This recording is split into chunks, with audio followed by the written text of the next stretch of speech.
मला शिक्षा केली होतीस ना, तू का खाली झोपायला आली? एक तर माझा नवरा येणार 4 दिवसांसाठी, ते बी एवढं लांबनं. मग मी कशाला स्वतःला शिक्षा करून घ्यायची? अरे वा,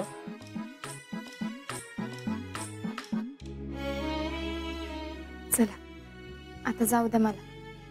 आज लई काम आहेत. आज लग्नाची बोलणी होत आहे, त्याची तयारी काय कमी असते व्हय?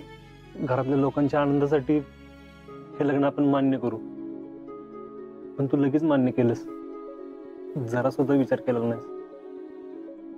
मला माहिती जितले ह्या लग्नाला होकार द्यायला तुला किती अवघड गेलं असेल ते, पण तरी बी तू मान्य केलंस.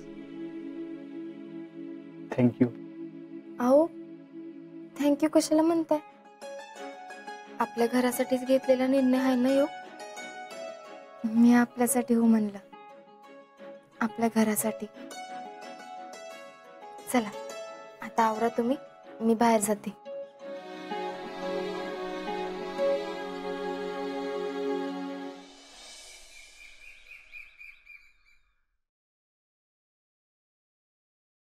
जी जी, आणि काय करायचंय?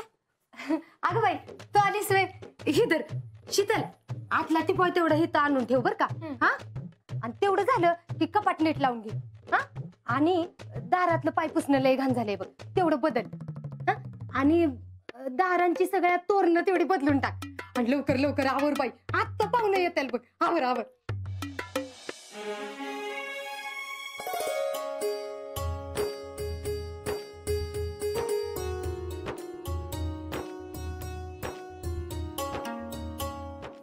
मम्मी कशी दिसते मी? अगं बया, कसली गोड दिसते माझी लेक. तुझी तर दृष्टच काढावीशी वाटते बघ. शीतल तू घे पोहे करायला. थांब शीतल, अगं मी पण येते, तेवढा तुला हातभार लागेल माझा. चल तुला कांदा कापून देते. चल. रामकृष्ण. सगळं आहे ना ते व्यवस्थित? होय बाई, हाय की. बस तेवढा मोकळा वाटतोय ना ग. आजचा चान्स आहे बघ त्या शीतलीकडनं दागिने परत मिळवायचा. तोंड बघ आरशात, ती देते तुला. तूच बघ नीट. अगं नाही ना तिनं दागिने परत आणून दिलं तर नावाची पुष्पा भोईटे फेडरेशन अध्यक्ष नाही मी.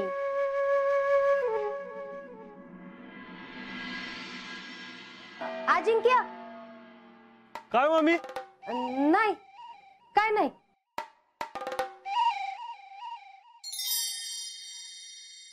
काय झालं बोला की मम्मी? नाही नाही काय नाही, जाऊ दे.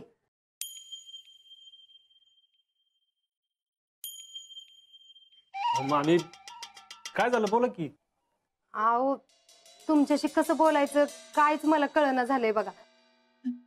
मला तर कस तरच वाटतंय. नाही राहू दे बाई, काय नाही. काय ते स्पष्ट बोला बघू. नाही म्हणजे जयश्रीला बघायला आज आई साहेब येणार आहेत ना. मामी तुमच्या मनात नेमकं काय ते सांगा मला. माझं एक काम होतं तुमच्याकडं. बघा म्हणजे तुम्हाला जमलं तर. अहो असं का करताय मामी, सांगा की तुम्ही. शीतलकडे वंसनचे दागिने आहेत का नाही, ती देताल का आजचे दिवस? म्हणजे जयश्री घालल. अगदीच त्याचं काही भाडं असेल का नाही तर मी देते तुम्हाला. असं का बोलतोय तुम्ही? शीतल दागिने देणार नाही ना म्हणून म्हणलं. आजच्या दिवशी तरी माझ्या पोरीचा गळा भरलेला दिसला तर जरा कुठं आपण त्यांच्या तोलामोलाचं वाटू. अगदीच लंकेची पार्वती नको दिसायला माझी पोरगी. माझं बी दागिने देणार आहे मी तिला घालायला, पण वाटलं तर शीतलचं वंसनचं बी द्या. आजच्या दिवशी जेडीने दागिने घातले तर चांगलंच आहे की. आणि शीतलला बी काय हरकत नसेल बघा. मी बोलतो तिला. थांबा, आणतो दागिने. आणि हा जरा लवकर आणा बर का, आत्ता पाहुणे येतील. हा.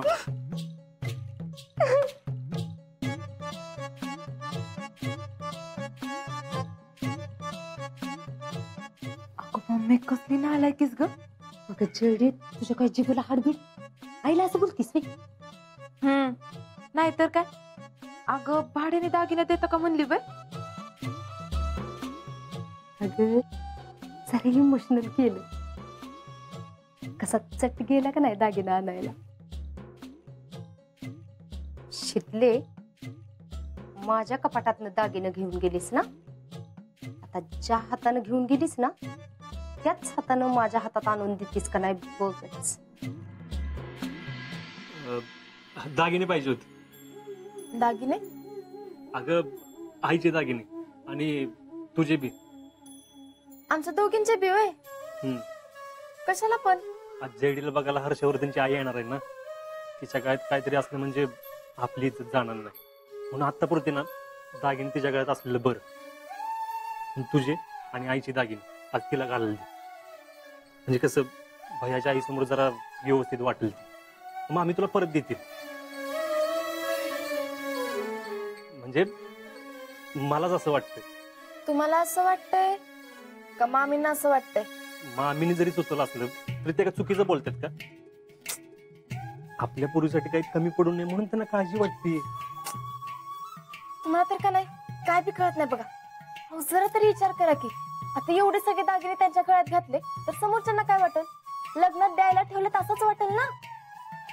अहो तुम्ही काय मामीना साधं सुद्धा समजलात वय? माझ्याकडनं सगळे दागिने काढून घ्यायचे ना म्हणून चाललंय त्यांचं सगळं. असं काय म्हणते शितले? अगं आजच्या दिवसाचा तर प्रश्न आहे ना. निवडून मला काय म्हणत होते माहिती त्या, एका दिवसाच भाडं देते म्हणून.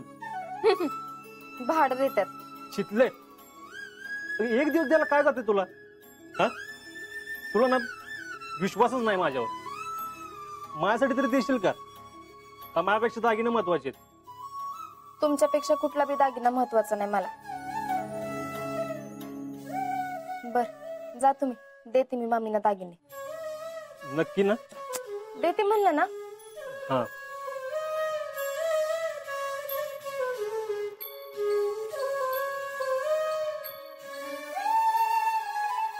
मामी दागिना पाहिजेत वय तुम्हाला? थांबा देतेच. पुष्पे, आवरले का सगळं? वय वय आवरलंय बघा, सगळं आवरलंय. जेडीचं बी आवरलंय. पण तरी पण बघ काय राहिलं नाही ना. अहो काय सुद्धा नाही राहिलं. जयश्री हे घ्या दागिना. शीतल, अगं हे काय, एवढे दागिने कशाला बाहेर काढलेत? अहो कशाला म्हणजे जयश्रींसाठी.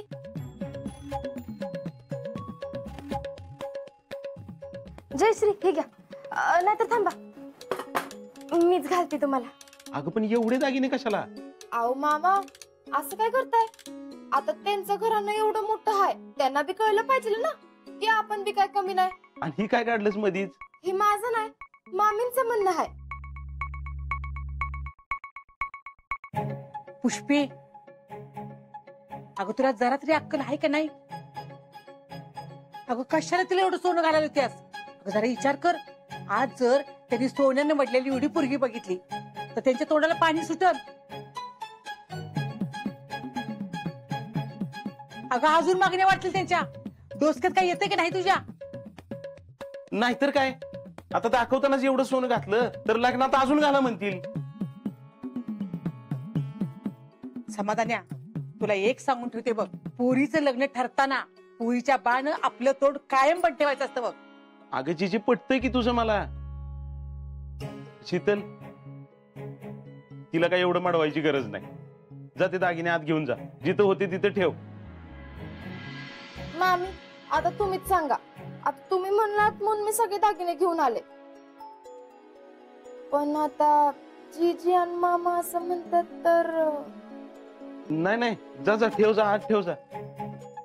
जा, तिनं सांगितलं तू घेऊन आलीस.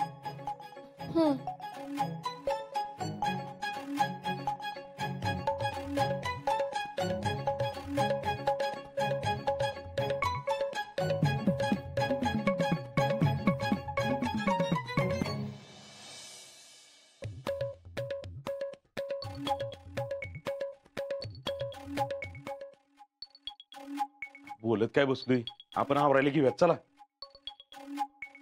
समाधान या, थांब मी पण तुला आवरू लागायचे.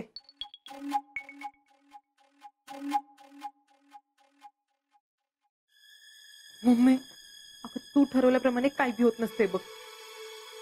ती शीतल तुला तर आता पक्का गोट्यातच झोपणार आहे बघ. अगं दमकी जरा, मला आज काय बोलता नाही आलं.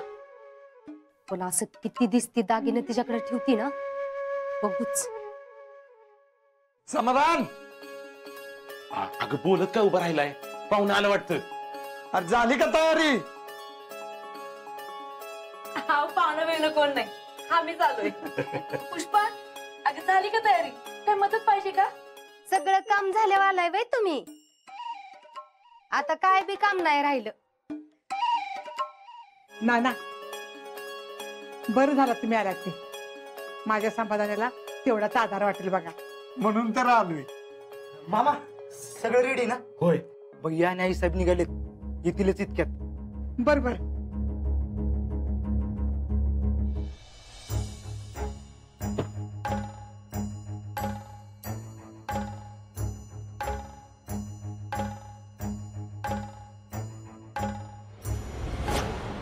नमस्कार, या आई साहेब. रामकृष्ण हरी.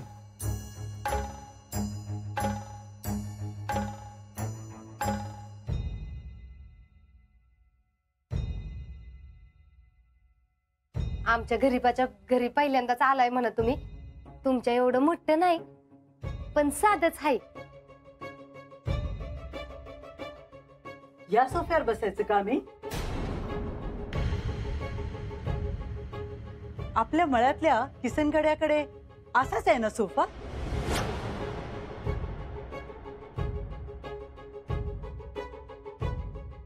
शी आई साहेब. हर्षवर्धन बसा.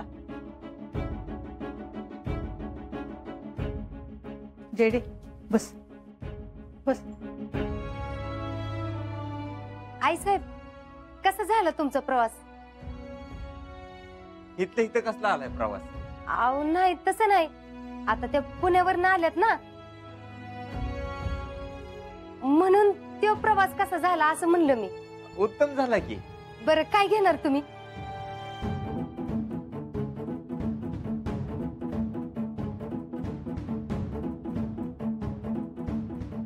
शीतल, जा ग पाणी आण जा.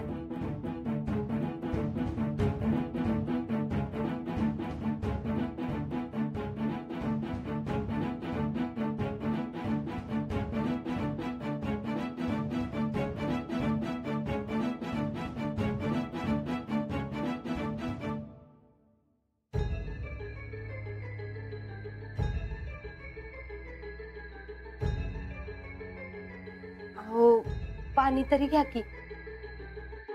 तुम्ही काहीच का बोलणं झालायसा? काय बोलू?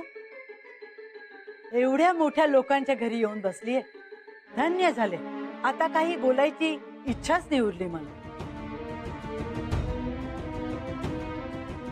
माझा मुलगा पडला साधा बोळा, त्याला लोकांची काळजी. आता मी नव्हते इथे तर काय, लोक त्याचा फायदाच घ्यायला बसले.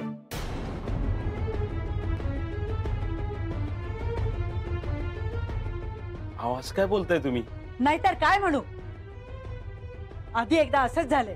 गावातल्या ज्या लोकांची आमच्यासमोर लायकी पण नाही, पण 4 लोक चांगलं म्हणतात म्हणून अशा लोकांकडे आम्ही स्वतःहून गेलो सोयरीक करायला.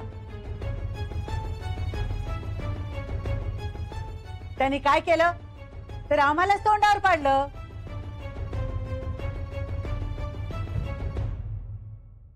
तेव्हा झालं ते खूप झालं. आता परत तेच व्हावं अशी आमची अजिबात इच्छा नाहीये.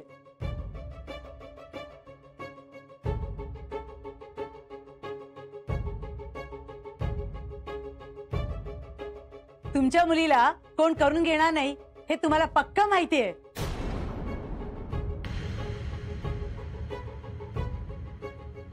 म्हणून तुम्ही तिला माझ्या पोराच्या गळ्यात मारायला निघालात.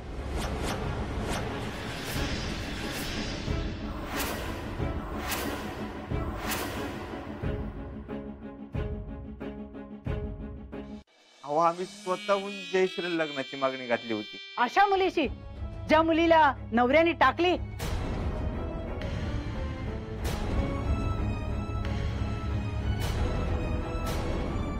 तुम्ही आम्हाला या लग्नाविषयी सांगितलं खरं, पण आम्ही तुम्हाला आमचा निर्णय दिला नव्हता. पण आता आम्ही तो सांगतोय.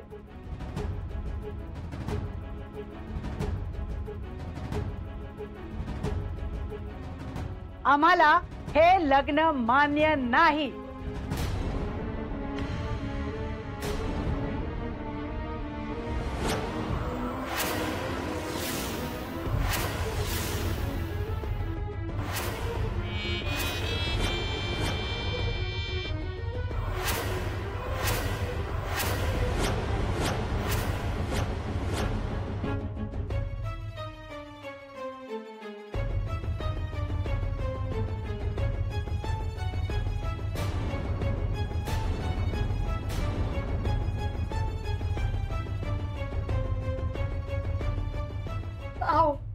अहो असं काय करताय तुम्ही? मी तुमच्या पुढे पदर पसरते, असं नका करू. अहो तुम्ही काय तर बोला की. अहो आई साहेब, अहो असं करू नका. अहो मी तुमच्या पाया पडतो. त्या बघा आमची काही चूक नाहीये. हर्षवर्धनच आले होते आमच्याकडे आणि बघा त्यांच्या सांगण्यावरूनच आम्ही पुढच्या तयारीला लागलो. आणि आता पाहुण्या रावळ्यांच्यात कळलंय कसं तोंड दाखवणार ना पाहुण्यांना. हो आई साहेब, त्या पोरीचा जरा तरी विचार करा. आधीच तिच्या बाबतीत काय काय घडलंय आणि आता परत असं म्हटलं म्हणजे पोरगीने काय करावं.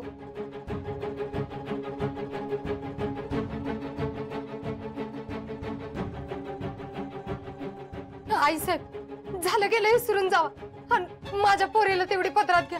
असं नका करू.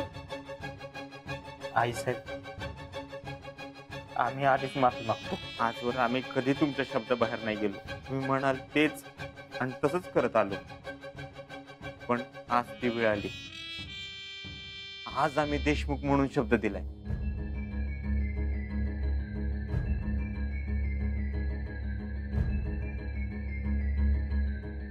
हो, आमची तरी राहू द्या, निदान देशमुखांची तरी इज्जत राखा. तुम्हाला जर वाटत असेल की देशमुखांच्या शब्दाला किंमत आहे तर एक काम करा. ज्या मुलींनी गावासमोर आमची इज्जत घालवली तिने आमची माफी मागावी.